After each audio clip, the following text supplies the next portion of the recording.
Hi, I'm Elizabeth. And I'm Cindy. And we're here with another Feeding Frenzy for A Course in Weight Loss by Marianne Williamson. Marianne Williamson. Why can't I say that? I don't know. I feel like Vanna White. You don't look like Vanna White. I'll do that. We are enjoying this beautiful day, so you'll have to forgive some of the background noise. We have the windows open and the wind chimes are going, so I'm hoping it's an addition to it rather than a subtraction. Right. And we're on lesson 3. Did you say that? Yeah, we're on lesson 3. No, I didn't say that. Oh, but one of the things I think is important is that she mentioned several times, I think, was that not only do we have to let God do it, we have to believe He can do it. And believe that it's possible to lose the weight without all the hard work from me. Yeah. And not saying that this won't be hard work on the inside, but without all the hard work on the outside. Right. That I believe, and I think what she wants all of us to believe, is that once we get that relationship with God, then things will just happen.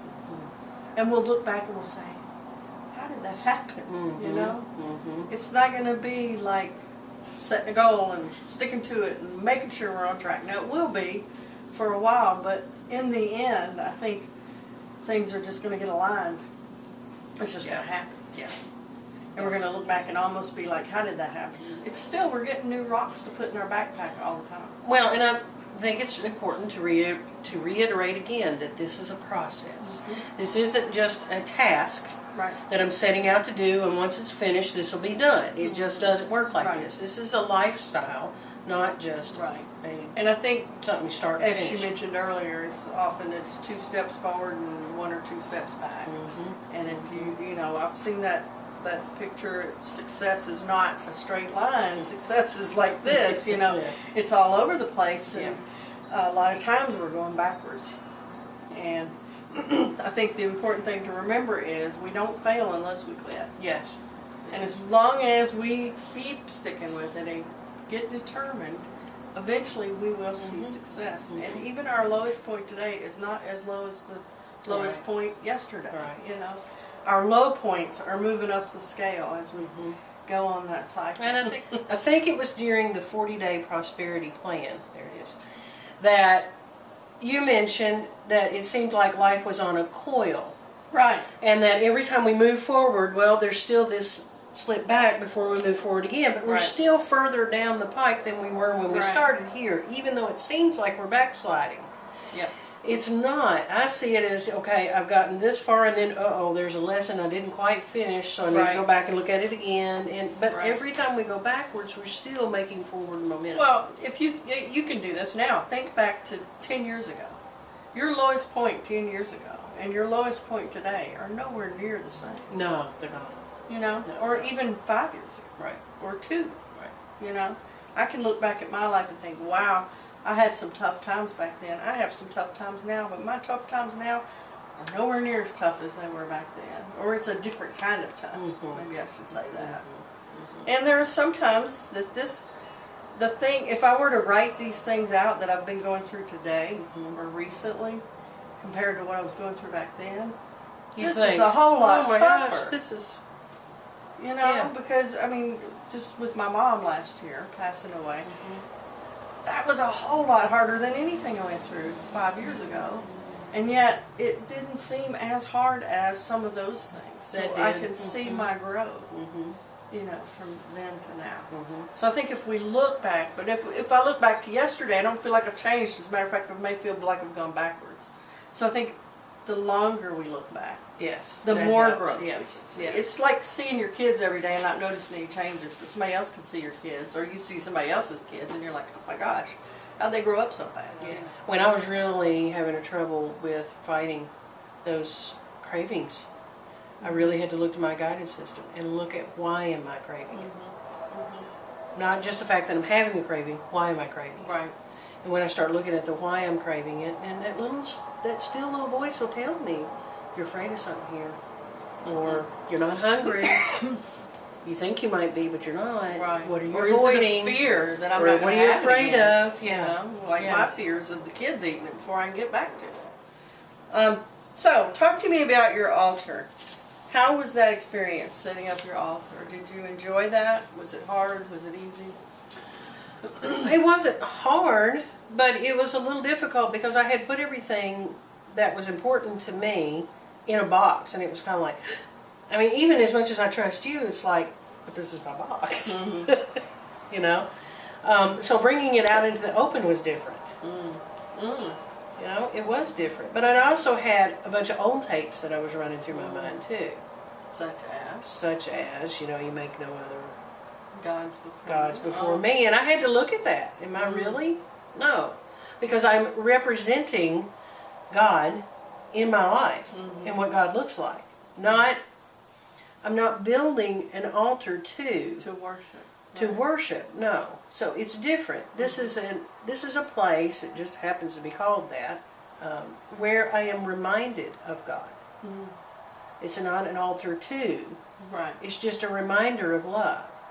But I still had that small fight going on there. You know, do I really want to do this? You know? Wow, that's good. What about you? Was it easy? Was it hard? It was easier this time than it was the first time. It was easier to do it with someone and to have to explain what each thing represented. Because that made me have to communicate that and to really think it through as to why is this important to me and why is it important enough to lay it out there. Now, one thing I recognized when you were talking about how this was hard for you and it was hard to get it out of that box and put it, excuse me, out in the open, I thought, okay, this represents love.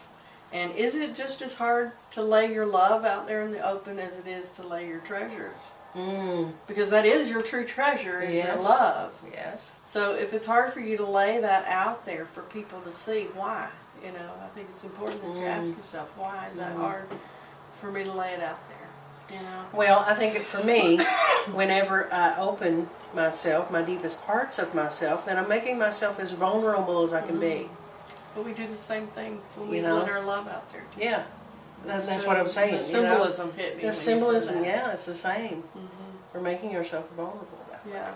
So, and I felt the same thing. I mean, there was a little part of me that said, I want to just leave this here for the kids and everybody else to see.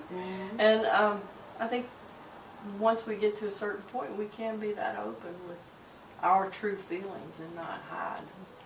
Especially the good parts, you know. We're not putting bad things on there. We're putting good things. This is reminders of love. Yeah. So do you care to share any parts or pieces that you put on your altar? No, not really. Things that you put up there. You don't have to share them all, but some of them. I found several years ago at one of our retreats, there was a purple velvet colored Buddha head. And it wasn't what it was just, it was cool looking. I mean, it's purple and it's velvet covered. I mean, very, very vibrant purple. And it's velvet covered, you know, and I love the look of it. But for me, it represents all of my spiritual teachers. And that I get it from more than just one place. Do you know what I'm saying? So I included that. There, of course, are pictures of my children where I first found love and recognized it being returned, you know. And then I have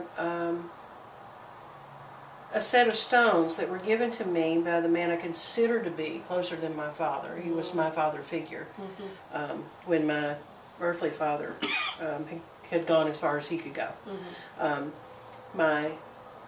The man that I considered closer to being my father gave me a collection of stones, and they have special meaning to me.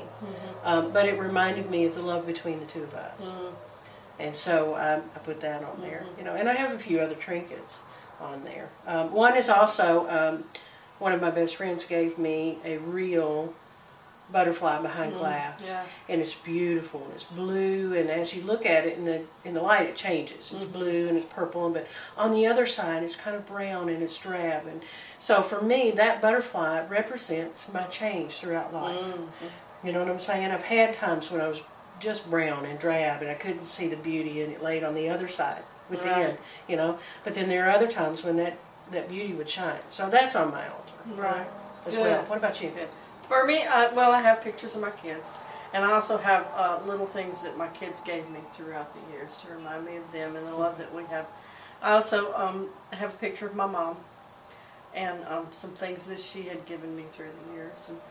And I have the first watch I ever received from my grandparents when I. Now, why did you decide to put Because that I think it was 5, and I just remember that Christmas like it was yesterday. Really? In a way, because I was so excited about that watch. It was a little Cinderella watch. It was Timex, and it was the first real present I can remember that just really totally excited me. And I just felt so much love in that moment because I was the oldest grandchild, and I got the watch, and I just felt so important and so. I don't know, it just reminds me of that feeling. Mm-hmm. And so that's one of my most treasured possessions. Mm. And then I also have a silver dollar that's worn completely off that my stepdad gave me. Yeah, you showed it to me. You can even tell it's just a silver disc. Right, and he's been gone for almost 20 years, I guess, or longer. And it just reminds me of the good times that he and I shared, and the love that we had too. So, I just have something from most of the important people in my life there.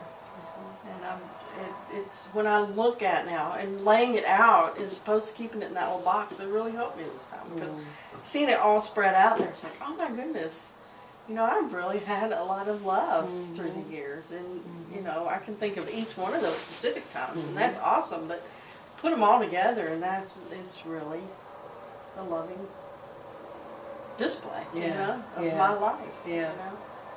I look at each one of those items, truthfully, as the representation of how God showed up in my life at that moment or at that time.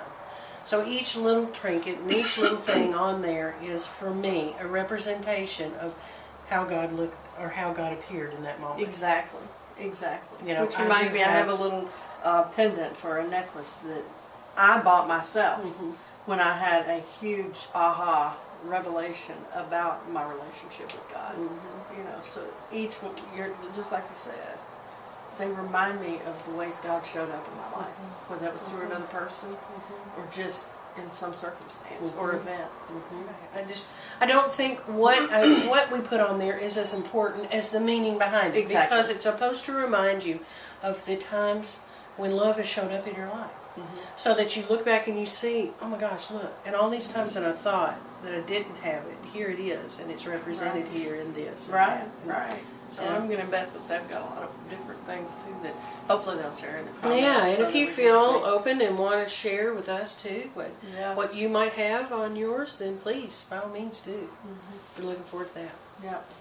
So this was probably, out of the first 3, this was probably the most enjoyable exercise that we've done. Yeah, we got to focus on love instead of the negative feelings and the crying and the looking at the real me, shedding and that kind of thing. So maybe that's the design here. That we're supposed to cover all of that bad stuff with love anyway. Yeah. And so it was fun. It was fun. Much more fun than the others. It was. But all of it is good stuff. Yeah. Oh yeah. It's all good. All good stuff. Strange.